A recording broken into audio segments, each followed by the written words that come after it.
আমি প্রথমেই একটা কথা বলি পরিষ্কার, চন্দ্রিমা ভট্টাচার্য বলছিলেন না, যদি কেউ অন্যায় করে শাস্তি, এখনো যদি কথাটা ব্যবহার করছেন, মাইনরিটি নোট করো মই।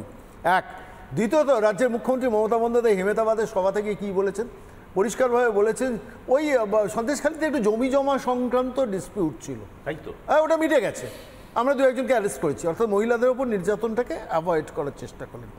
আজকেও আমি দেখছিলাম রাজ্যের অ্যাডভোকেট জেনারেল তিনি যখন তার যে মামলাটা সংক্রান্ত রিপোর্টটা কোর্টের রায়টা বেরিয়েছে তার 17 নম্বর পাতায় বলছেন যে was fair in his submission that he does not for a moment that no incidents have happened, অর্থাৎ স্বীকার করছি কিন্তু স্বীকার করছি না এরকম একটা ভাব সেখানে, যাতে এটাকে আটকানো যায়। এবং মহুক একটু ভালো করে খেয়াল করো, আজকে যখন সিবিআই এর এই রায়টাকে আটকানোর জন্য চেষ্টা করছে কলকাতা হাইকোর্টে, রাজ্য সরকারের তরফ থেকে, মমতা বন্দ্যোপাধ্যায়ের তরফ থেকে, পুলিশ মন্ত্রীর তরফ থেকে কি ডেসপারেশন ছিল, বললো যে একটা সিট গঠন করা হোক হাইকোর্টের কোনো এক্স জাজকে নিয়ে। সিবিআইকে এত ভয়, এই অনিন্দ্য বগুড়ার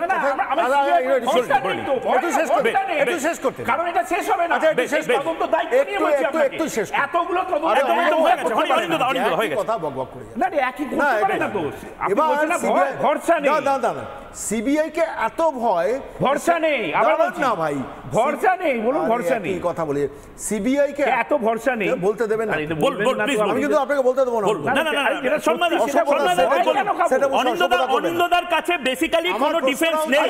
অনিন্দ্যদা যখন রাস্তায় বেরোন, অনিন্দ্যদাকে হয়তো কয়েকজন মহিলা জিজ্ঞেস করে যে ভাই সন্দেশখালী নিয়ে ডিফেন্স করছো, আমার লজিকটাকে একটু বলি, সেটা হচ্ছে সিবিআই কে এত ভয়, অথচ সেই সিবিআই আটকানোর জন্য গত কয়েক মাসে কত কোটি টাকা সন্দেশখালীর জন্য ব্যয় করেছে, একটু ভালো করে খেয়াল করে দেখুন। আমার ইচ্ছা আছে একটা আরটিআই করা, সরকার উত্তর দেবে না তারা, যে সিবিআই আটকানোর জন্য, ইডি আটকানোর জন্য রাজ্য সরকার বিভিন্ন ক্ষেত্রে, পুলিশ থেকে লয়ার অ্যাপয়েন্টমেন্ট পর্যন্ত সমস্ত সিবিআইয়ের হাতে যাতে না যায়, আবার সিবিআই থেকে ইডির হাতে যাতে না যায়, কত কোটি টাকা একটা রাজ্য সরকার খরচা করেছে।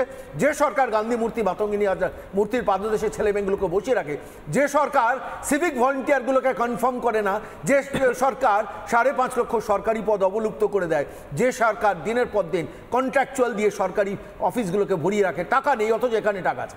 আমি একটা স্পেসিফিক ইনফরমেশন তোমাকে আমি দিই, সন্দেশখালীর কভার আপ মিশনে যা করছেন, কিন্তু এই সিবিআই এর ব্যাপারে হলো কেন, একটু মনে খেয়াল করে দেখো। গতকাল মাননীয় বিচারপতি মিস্টার বাসু, নামটা মনে পড়তে পারছি না, তার কোর্ট থেকে উত্তর কলকাতায়, বিশ্বজিৎ বসু, তার কোর্ট থেকে, তার আদালত থেকে একটা সিবিআই ইন্সপেকশনের রায় হয়েছে গতকাল, এবং মানে সেটা উত্তরবঙ্গে কিভাবে চাকরি চুরি গেছে সেই সংক্রান্ত। আজকে কি হলো, আজকে সন্দেশখালীতে সিবিআই রায় দেওয়া হলো। খেয়াল করুন, ভূপতিনগরেও কিন্তু জাস্টিস জয়সেনগুপ্ত ঘরে যা প্রসিডিংস হয়েছে তার ডেভেলপমেন্ট, 29শে এপ্রিল কিন্তু সিবিআই রায়ের দিকে যাচ্ছে ভূপতিনগরও, সেরকম একটা সিচুয়েশন হচ্ছে। এবার প্রশ্নটা হচ্ছে, আমার একটা এখানে স্পেসিফিক কথা রয়েছে, সেটা হচ্ছে কেন হচ্ছে এটা, মানে এটা যদি অ্যানালিসিস করে আমার মনে হয় উত্তরটা পরিষ্কার হয়ে যাবে বাংলার মানুষের কাছে। আমি একটুখানি শেষ করি, আবার 10 সেকেন্ড না নেব। সেটা হচ্ছে, এটা হচ্ছে একটি কারণ, মমতা বন্দ্যোপাধ্যায়ের পার্সোনাল ইগো। 5ই জানুয়ারি যেদিনকে সন্দেশখালীতে ইডির বাড়িতে বেরিয়ে পড়েছিল, সেই দিন যদি রাজ্য পুলিশ অ্যারেস্ট করতো, আজকে সিবিআই আসতো, আজকে সন্দেশখালীতে কোটি কোটি টাকা খরচা হতো। আসলে মমতা বন্দ্যোপাধ্যায়ের ইগো, এন্টায়ার এডুকেশন ডিপার্টমেন্টের স্ক্যাম, প্রথম দিন থেকে যদি উনি স্বীকার করতেন যে আমি চুরি করেছি, তাহলে তো হতো না। আর আমি লাস্ট একটা কথা বলে শেষ করব, অনিন্দ্যবাবুরা বলছেন না, অনিন্দ্যবাবুরা কথায় কথায় বলেন না যে সিবিআই কি করে, আরে সিবিআই এর জন্যই অর্পিতার বাড়িতে 49 কোটি টাকা, সিবিআই জন্য জেলে আছে,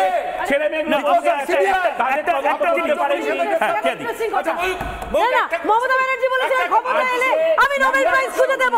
মমতা ব্যানার্জি নিজে বলেছিলেন আমি ক্ষমতা এলে, সম্মানবাবু আমি কারেক্ট করবেন যদি ভুল বলছি, মমতা ব্যানার্জি বলেননি আমি ক্ষমতা এলে নোবেল প্রাইজ খুঁজে দেব। 12 বছর হয়ে গেল,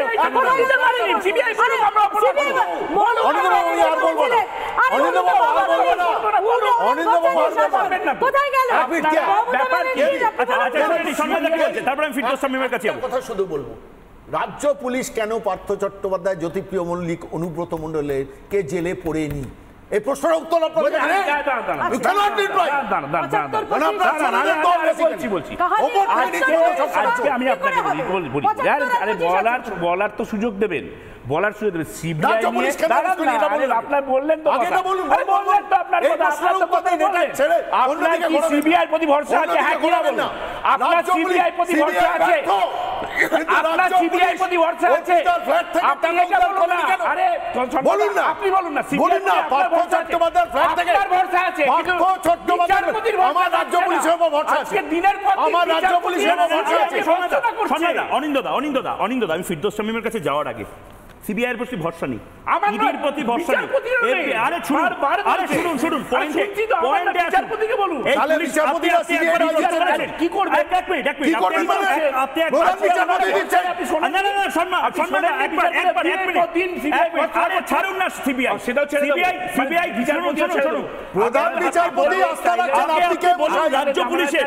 রাজ্য পুলিশের ডিজি চুপচাপ যে বসেছিল, একবারও বলেছেন, একবারও ধর্ণা দিয়েছেন? সন্দেশখালীর মহিলাদেরকে যখন অপমান করেছেন তখন একবার মনে হয়েছে যে আপনারা আসলে মহিলাদেরকে অপমান করছেন? কি বলছেন? আজকে তার তদন্ত করছিলেন তো। আরে কে তদন্ত করছে? সিবিআই তদন্ত করছে। এবার সিবিআই কে দিয়ে রাজ্য তদন্ত জীবন শেষ হবে। আমি আপনাকে বলে রাখছি, সিবিআই বহু পুলিশ সিআইডি তদন্ত করছিল, রাজ্য পুলিশ তদন্ত করছিল। গুরু হচ্ছে পুলিশ মন্ত্রী। আজকে আমি তো বলছি সিবিআই তদন্ত শেষ করতে পারবে না, কারণ এই সিবিআই আর ইডি চক্করে, এই সিবিআই চক্করে বিজেপি শেষ করে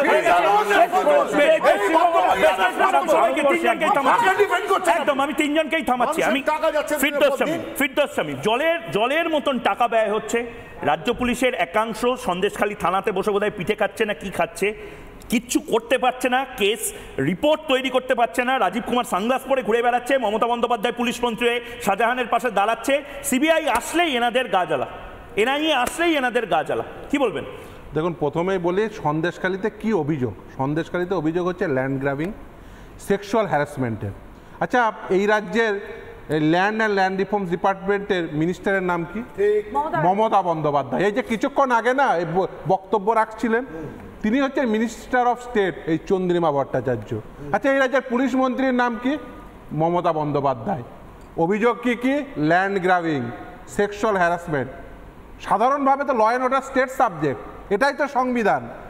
এই পশ্চিমবঙ্গে যদি ধরুন কোনো একটি অপরাধ হয়, সব অপরাধের জন্য কি সিবিআই আসবে? সিবিআই আসবে না। তাহলে সিবিআই আসলো কেন? তার কারণ ল অ্যান্ড অর্ডার মেনটেন করতে ব্যর্থ হচ্ছেন আপনি। সাধারণ একটি ক্রাইম ঘটলেও তার বিচার দিতে, তার তদন্ত করতে আপনি ব্যর্থ হচ্ছেন বলেই সিবিআই ডাইরেকশন দিতে আদালত বাধ্য হচ্ছে। সিবিআই দুইভাবে আসে, এক, যদি রাজ্য সরকার চান তবেই আসতে পারে, নতুবা আদালত যদি দেখে যে কোনো ক্ষেত্রে সিবিআইকে তদন্তের জন্য প্রয়োজন তবেই দেন। সেখান থেকে এটা পরিষ্কার হয়ে যায় যে সেই রাজ্য সাধারণ law and order situation maintain করতে ব্যর্থ হচ্ছে। এই রাজ্যে সিবিআই ইডি তদন্ত কোন কোন ক্ষেত্রে হচ্ছে? দুর্নীতি, দুষ্কৃতিরাজ। তাহলে রাজ্যটা চালাচ্ছে কারা? খুব পরিষ্কার, রাজ্য চলছে দুর্নীতির উপরে এবং দুষ্কৃতীদের উপর ভরসা করে।